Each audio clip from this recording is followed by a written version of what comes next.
Hello, welcome to Algebra 1 with Miss Andrea. Today we're going to continue in our same unit, comparing and contrasting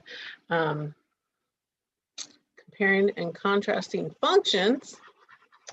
I need to plug in my pen here.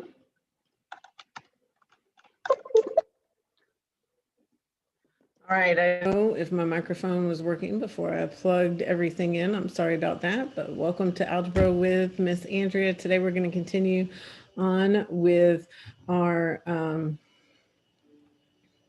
comparing and contrasting functions. And we're going to specifically get in today. This is lesson 4. That means it's page 4 in the module 7, which is labeled as unit, 5, I think. We're going to get into specifically comparing rates of change. And now all we're going to look at is going to be linear and exponential. So we're not going to get into the quadratic at all. We're not going to get into those. So just linear and exponential. If you remember when we looked at those on a chart, you'd have your input, 1, 2, 3, 4, and your output was a constant difference. So if one was 4, 2, let's say we add 3, 4, 5, 6, 7, 8, 9, 10, and then 13. This would be a linear because the rate of change was 3. We added 3 every time. We took the change in y and divided by the change in x, and our change in x is 1. So when we divide by 1, we didn't need to be concerned with that. We just found the change in the y's. Now, when you have the exponential functions, remember the change in y is a geometric sequence. And well, Miss Andrea, what does that mean?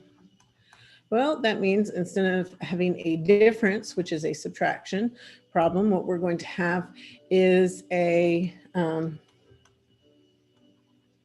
multiplication or division or a ratio that happens between them. And so what you do is you divide by everything below it. So 16 divided by 8 is 2, 8 divided by 4 is 2, and 4 divided by 2 is 2. So this has a ratio, a common ratio of 2. Oops, 2. Common ratio of 2. And because of this, because it's increasing by multiplying instead of adding, this is an exponential function because that geometric sequence. And then remember, linear functions are y equals mx plus b. Exponential functions, we know to be y equals, I think it's b to the power of x. But remember, we're going to be, when we're writing the problem, that's not generally how we write it. When we write it, we're going to write it like a times 1 plus rate to the power of x, or y equals a 1 minus rate to the power of x. And it changed a little bit if we compounded it, the interest differently than if we're looking at something like compound interest. And if you need to review all of that, go back to the chapter on exponential functions and you'll be able to see what all that is. But these are the only functions I think that we're going to get into in this lesson. So we want to make sure to remind you of those formulas before we move on. All right, so rate of change. Remember, rate of change is the change in y over the change in x. So what is the change of the rate of change for both functions? So in this case, you're going to have to find 2 spots that it's easy enough to get the coordinates for, the ordered pair. So this ordered pair is 2, I can't read that, 2, 5. And this one down here is going to be 4, 1. Right, so we have our ordered pairs, and we're going to set it up where you pick a point. I'm going to say 0.1, and this one will be 0.2. And then what you have to do is you have to remember change of y over change of x. So for f of x, we'll do our y from 0.1, which is 1, over our x from 0.1, which was 4. And then we subtract, and we do our y from 0.2, which is 5, and our x from 0.2, which is 2. And so in this case, 1 minus 5 is -4. 4 minus 2 is -2. -4 divided by -2 is going to be a +2. So m equals 2 for f of x. Let's switch colors real quick before we move on to g of x. And it's essentially the same thing, but instead of having the points on a graph, we have the points in a chart. These are still all ordered pairs. So we don't have to look and determine and figure out what points we want to use. On the graph, both of the ordered pairs are given to us, and you can just choose any two ordered pairs. So I'm going to choose, I like subtracting zeros, so I'm going to call that one 0.2. And then we'll call this one 0.1. All right, so change in x over change in y. I'm sorry, change in y over change in x. So I'm going to put 0.1 first, -4 over 1 minus -6, which is going to change my minus to a positive. So -4 plus 6, and then minus 0. All right, so I have different signs, so I need to find the difference. The difference between 6 and 4 is 2. And then the larger number, the larger value gets the sign of the answer. Since 6 is the larger value and it's positive, 2 will be positive. And then 1 minus 0 is 1. So that's 2 as well. So g of x is m equals 2. And also f of x, m equals 2. All right, so let's look, what is the y-intercept of both functions? The y-intercept on this one is going to be f of x, y-intercept is, remember, y-intercept is an ordered pair, and the x is always 0. Y is 9 in this case. And then our g of x, y-intercept, can you tell what it is without looking at the graph? Well, it's whichever one has the x of 0. That means this one. So 0, -6. Now those were both linear. Now we're going to look at an exponential function.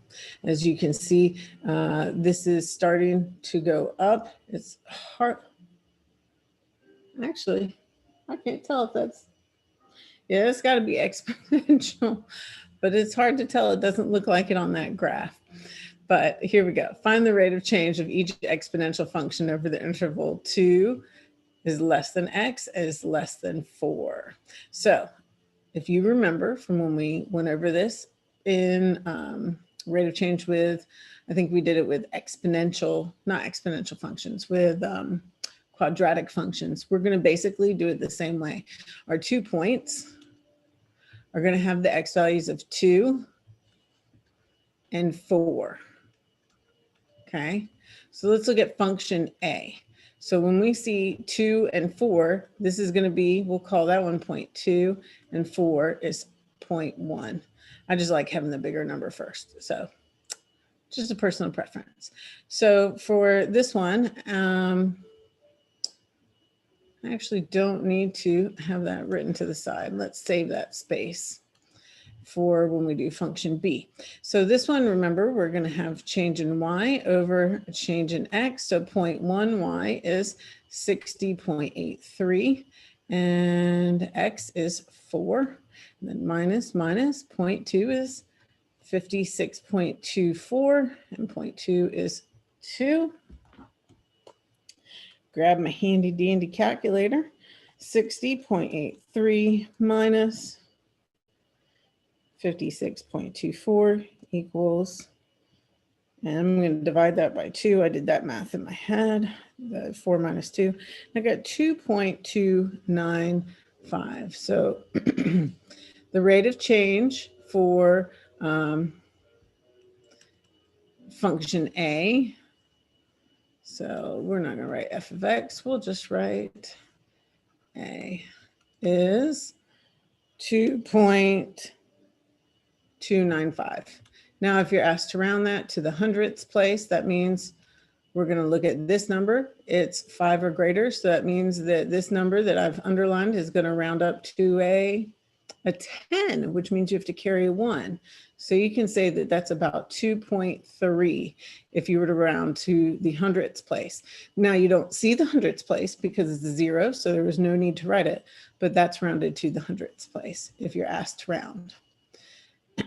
Now here we need to look at 0.2 right there and 0.4 right there. Now this one is a little harder because we don't have this point being at a direct point of intersection. So we kind of have to guess a little bit for these points. This point, it looks like, is going to be 2, 42. And this point, it looks like, is going to be 4, let's see, that's 45, that's 48. Let's say it's 46. All right, so we're going to do it the same exact way. We're going to do the rate of change in y over the change in x. And I'm going to make this one, 0.1 and this one 0.2. So 46 over 4 minus 42 over 2. So 46 minus 42 is 4. Divided by 4 minus 2 is 2. 46 minus, 4, 5, 6, 2. And that equals 2. So function B, the rate of change is going to be 2. Now it says, and find the common ratio for each function. So now we need to find the common ratio for each of these functions. And I'm going to start by looking at function A. Let me switch back to orange so we can keep our colors consistent. Remember, how you find the common ratio is you take the larger number and you divide it by the one above it. So 60.83 divided by 58.49 equals 1.040000. And I'm gonna try and keep going a little bit just to make sure that I have a consistent ratio, meaning I get the same number no matter what. 58.49 divided by 56.24 is the exact same thing, 1.0400, etc. So we're gonna round that. So the ratio, remember, is gonna be 1.04. And then let's look at the ratio for this one. We have these 2 points here. That's 2 and 4. So there's a point in between 0.3. Let's find out what 0.3 is. 0.3 is 3. And that looks to be about 44. All right. So I'm going to create a chart just because it's going to make it a little bit easier for me. I've got 2, 42, 3, 44, and 4, 46. This one shouldn't be too hard for us. Let's see, 46 divided by 44 is 1.04. 54, and that repeats. Right, then 44 divided by 42 is 1.04, but then 7, 6, etc. All right, so both of these, if I were to round to the nearest hundredths place, my 7 would tell me to bump up my 4 to a 5. So that's approximately 1.05. And then with this one, my 5 tells me again to bump my 4 up. So it's approximately 1.05. So they're the same. So I'm going to put my rate as 1.05. Now, I know it wasn't asked of us, but I'm going to ask us anyways. What are the equations for these exponential functions? Remember, our base equation is a times 1 plus r to the power of x. So we're going to go with function B, function A. So let's say f of a instead of f of x is, well, you know what? We don't know what a is in these situations necessarily. A is going to be, in this case, 52, but can we tell what it is at 0 here? I guess that's going to be 38. All right, so with A, it's, you find A is the intercept here, 52, times 1 plus 1.04.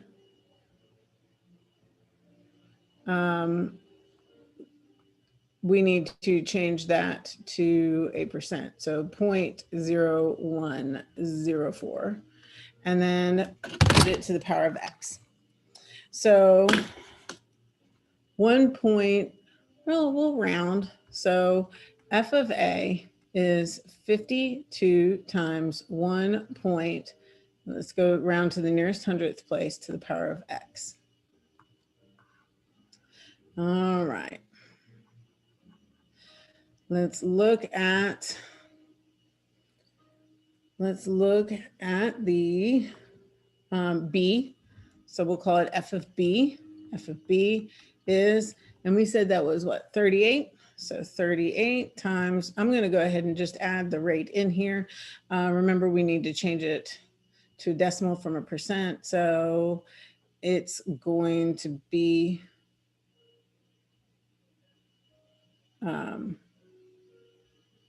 actually, yeah, because it's not going up by 100%, it's 1%.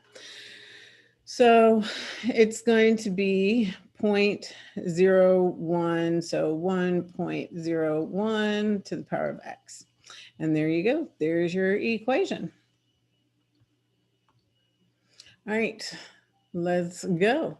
Rate of change, find the rate of change for the given functions over the interval 0, 5 and indicate which function has the largest rate of change. Now, in this case, they didn't give us a chart, they didn't give us a graph, but we still are responsible for figuring out what 0.1 and 0.2 is. So I'm going to start with this one, 0.1, 0.2, f of x.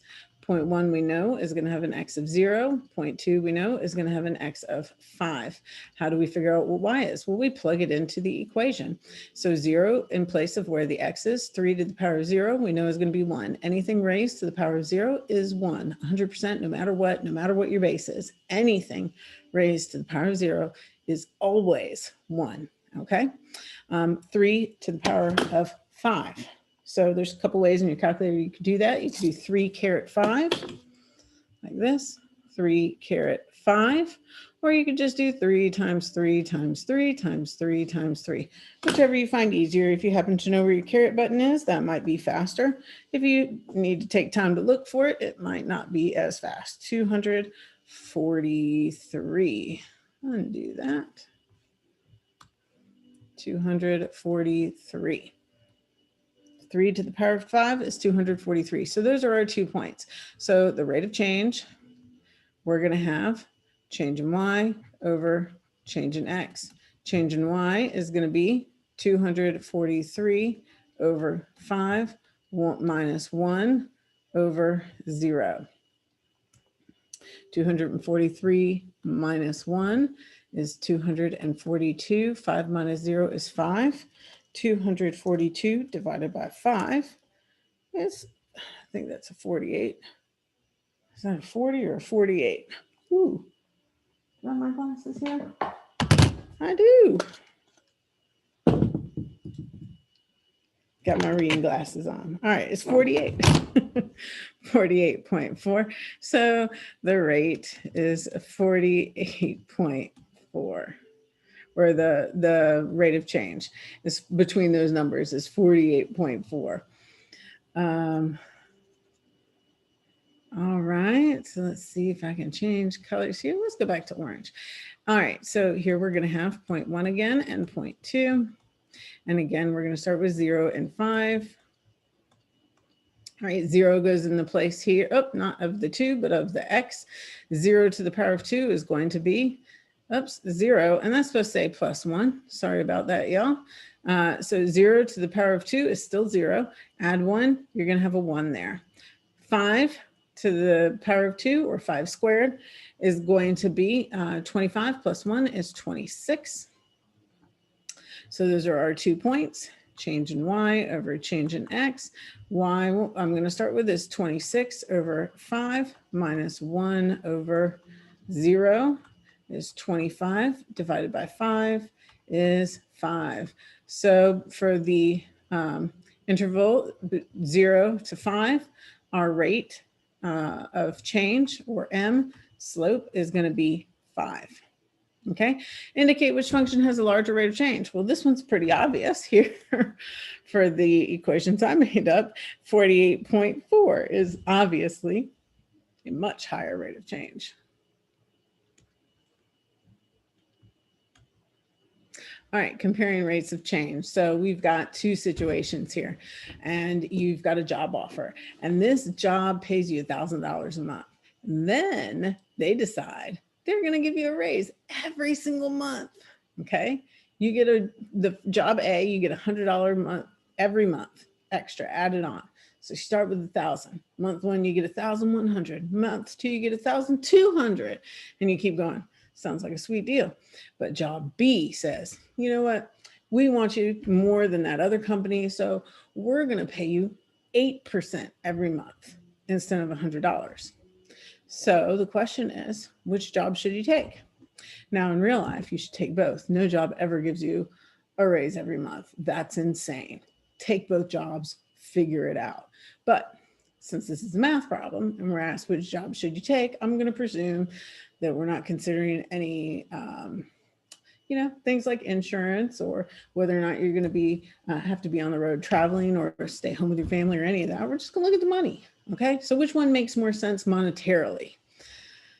Not with benefits or vacation days or anything. So let's create a chart. Oh, look, it's already got one for us here. The $100 raise per month one is 1,000, 1,100, 1,200, 300, 400, etc. 8% raise per month. Well, that one's got some blanks in it for us to fill out. So 1,000 times 8%. How do you do that? You're going to multiply it by 0.08, change it to a decimal, and it's $80. So it's going to be 1,080. Uh-oh, looks like it's less. I think we're going to go with option 1, right? And then they did the next one and added it. And the next one, okay, we're on month 4. There's a spot for us. So we're going to do the month before it, 1259.71 times 0. Well, not 0. You know, it's going to be even better. There's two options. You could do 0.8, get your answer. Let's put A for the answer, and then add it to 1259.71. Or you could do 1259.71 times 1.8 and get your answer without having to add. So you can do both just to make sure that you get the same answer for both. But 1259.71 times 1.8 is 2267.48. That can't be right.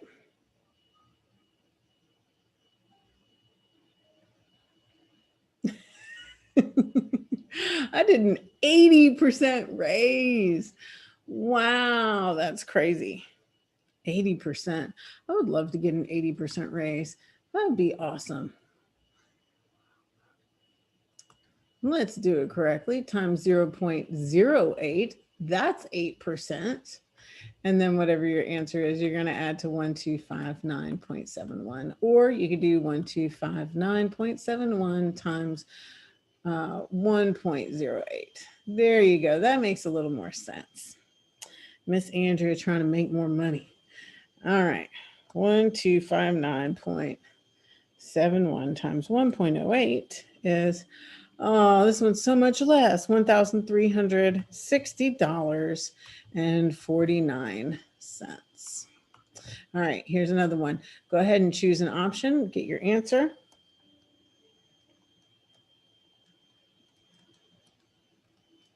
Okay, and I got $1,713.82.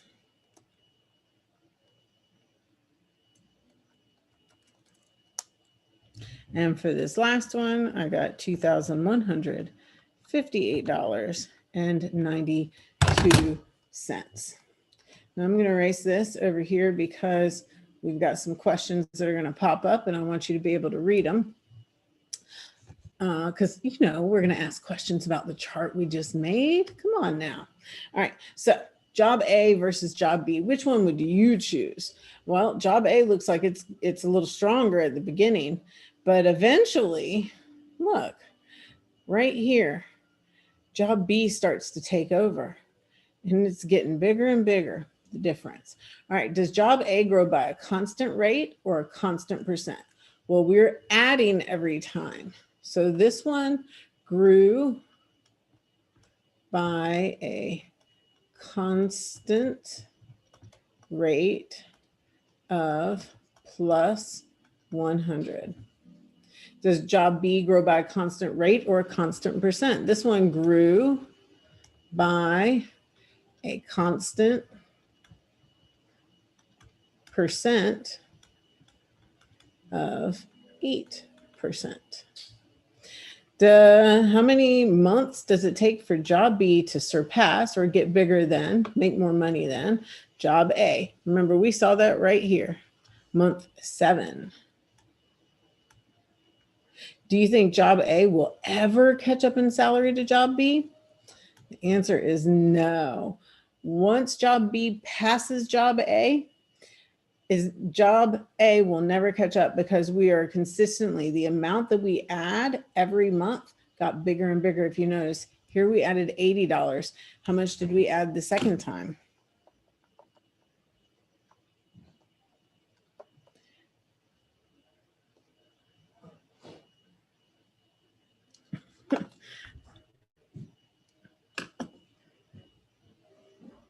$1166.4 minus 1080 is $86.40. So you say it went up by $6.40. How much did we add from month 9 to month 10? Well, let's subtract 2158.92 minus 1999. We added $159.92. And then month 11, it's going to be even more than that. And month 12, even more than that. So it's just going to keep adding more and more. So there's no way that job A will ever catch up. All right, so you can see if you have a job that increases by the percentages, that will be better as long as it's still increasing on a regular base like that. Whereas if you had a job that just gave you a lump sum increase, that may be better if it's more frequent. So there's a lot of things to consider when taking a job, but if you're just crunching the numbers for salary, percentage usually looks better. All right, comparing rates of change, not or change, I should say of change. Tell whether the quantity is changing by a constant rate per unit of time or a constant percent rate per unit of time or neither. So there's a couple of key words in there. Constant rate per unit of time, constant percent rate per unit of time. So we have a rate here for any of these, but the rate possibly could be a plus or a minus. It's going to be this one. A percent rate is going to be a multiply or a divide, right? And then the unit of time, that's a key. If it's not changing based on time, then it's going to be neither. All right, so Amy's salary is $40,000 in her first year on the job, and she gets a $2,000 raise every year thereafter. Well, her raise is based on how long she works there every year. That's a unit of time. So already that should be a key indicator that it's going to be not neither. It's going to be either rate per unit of time or percent per unit of time. So what's happening every year? Well, she gets a plus 2,000. So it means it's going to be rate per unit of time. Constant rate per unit, that's a U, of time. All right, Carla's salary is $50,000 plus a 1% commission on all sales. So here we see a percent. So we're thinking, well, this should be the constant percent rate per unit of, I don't see any time in there. It's not time dependent. What is her commission based on? Is it how long she's worked there? How many hours she puts in? No, it's how many sales she makes. So there's no time in this. Since there's no time in this at all, it's going to be neither. both of what our options we were given asked per unit of time. And since this is not time dependent, it is neither. We don't even need to consider it. Enrollment at a school is 976 initially. It declines by, oh, look, there's a percentage each year. Well, year is the unit of time, and I see a percent there. So that's pretty easy. It's going to be constant percent rate per unit of time. I read out loud while I write because I know my handwriting isn't very good and you might have a hard time reading it. So I want to make sure to say it out loud when I write it. Sorry, y'all. I don't have the best handwriting. I don't have good handwriting even. All right, write a function to fit the unit, to fit the situation. All right, Ted has $40 in the bank. That's his starting amount. And he plans to add $5 every week. So we're going to write a function S to tell how much Ted has saved after however many weeks, after W weeks. So it's going to be S of W. He started with 40, and every week he adds $5. So week 1, he added $5. Week 2, he added $10. Week 3, he added 15. So we have to multiply that by how many weeks there are. So that's our final equation.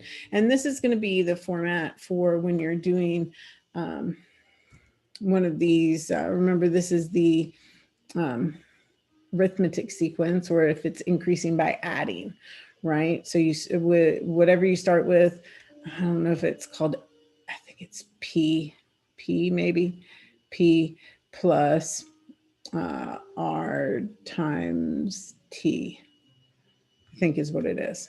P for principal, what you start with, plus the rate times the time.